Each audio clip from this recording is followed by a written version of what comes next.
Hey everybody, Joshua Phillips here with Churchill Mortgage, and I am with the Phillips team here at Churchill. As I always like to say, if you're working with the Phillips, Amy, Jesse, or myself, you're in great hands. We're going to take great care of you. Well, it is time for my bi-monthly or every couple weeks putting out a market update, and wanted to send out this update today. Now, I am calling this update the mortgage rate tug of war. It is June 5th. And I thought about using the word quagmire because it seems like we are just not getting anywhere with interest rates, and they've kind of just gotten stuck in the mud the last few weeks. Really, since February, we're now going on almost 100 days since the Iran war started, and that is really what's had the biggest impact on mortgage rates. Well, I always like to start with something on CNBC. I didn't find a good article, but we talk a lot about the 10-year Treasury yield. This is something that you can see as a consumer. We want that 10-year Treasury yield to go down, and that's not what's been happening. As you can see today, it's green. It's up 0.05. That is not good for mortgage rates. If we could click in here a little bit, take a look at it. Let's see what it's going to pull up. It's going to pull up. Let's see. Come on now. Move along. Well, maybe it's not going to pull up anything. Okay, there we go. All right, well, we can see how the 10-year Treasury yield was way down here, dipped under 4%, which was great. That's when we were seeing mortgage rates just really starting to get good back at the beginning of March into February. And then, of course, we went from there all the way up here to a high of about close to 4.7. Now we're at 4.53. We want to keep an eye on that. We need those yields to go down. I always tell consumers, if you want to check something yourself, check that first, because that's what you can see. Now, it's pretty much going to line up with that, but we also look specifically as mortgage loan officers, we're looking at mortgage-backed securities. Mortgages are bundled and sold as securities, and the price of that security best determines what the interest rates are. When you look at this chart, which I've been sharing for quite a while if you watch these videos, green is good, red is bad, and the higher the security price, the worse mortgage rates are doing. So let's pull back here to a little bit longer. This is a 1-year chart. So this is where mortgage rates were really high back a year ago. And we saw rates get better and better and better. Again, the higher this goes, the lower mortgage rates are going. And back to there's January, and then here in February, we were doing pretty good, and then we kind of fell off a cliff. Boy, March was a bad month. March alone, mortgage rates went up about 0.5%.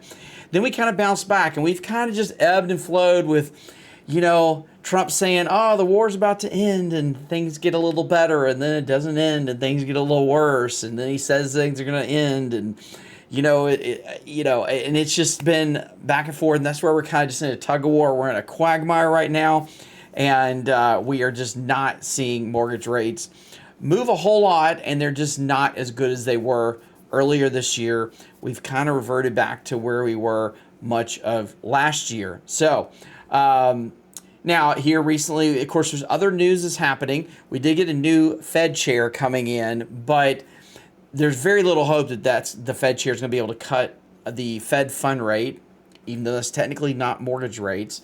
There's very little hope they'll be able to do that. We've got increased inflation. We just got a jobs number today with really good jobs number, low unemployment. That's part of what the Fed is there to do. And so there's just very little reason for the Fed to cut the Fed fund rate, which theoretically could possibly help mortgage rates. So let's look here one last place. Let's go to, I often talk about this. Freddie Mac has what's called a primary mortgage market survey. If you look at the web address there at the top, they've been doing this report for, 50 years probably. It is the most accurate, I think, reasonable report of what mortgage rates are doing.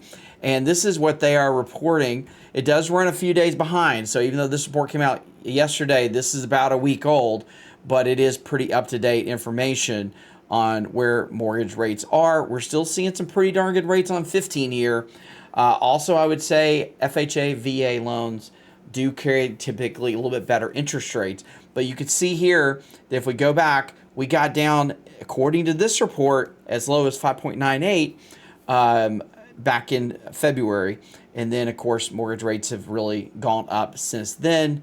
by about 0.5%. Now, what do we expect to come? I don't know. I think if you tell me when gas is going to be back to $2 a gallon, I'll tell you when mortgage rates are probably going to be moving back down toward where they were in February. That's something you could probably look at. Or when we see a 10-year Treasury yield back at 4.0. I think that would be obviously a great indicator that mortgage rates are back to where they were in February. So lower gas prices, lower oil prices, lower inflation, and a lower 10-year Treasury yield. Those are the things we want to wait for. That is what we're waiting. That's the tug and pull of all of this. If you're looking to buy a house, here's the thing. You just can't rely on what interest rates are going to do. Nobody knows. We do not know what's going to happen next with Iran, with oil prices, with gas prices, with all of that. So I think you just need to be prepared for mortgage rates to stay about where they are right now or possibly move a little higher. There's nothing to say that mortgage rates can't move higher. They very well could move higher. And I think if you're looking to buy, you need to just be prepared for that you could see possibly mortgage rates go a little higher, and certainly would not be holding out hope for mortgage rates to go considerably lower. If they do, that's amazing. Now, do I think you should make your decision to buy a house purely on, are mortgage rates up a quarter, down a quarter? No, because there's so much more to owning a home for your family. Maybe you're moving for a job or be closer to school or change schools.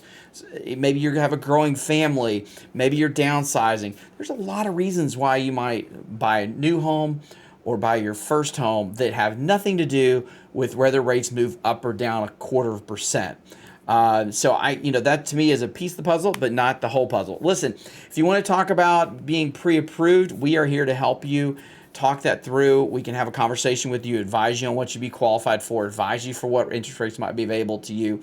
We are here to help. Please feel free to reach out to the Phillips team at Churchill Mortgage and let us know how we can help you. We'll just have to keep an eye on things and see if there's any changes in the next couple of weeks in this mortgage rate tug of war. Bye.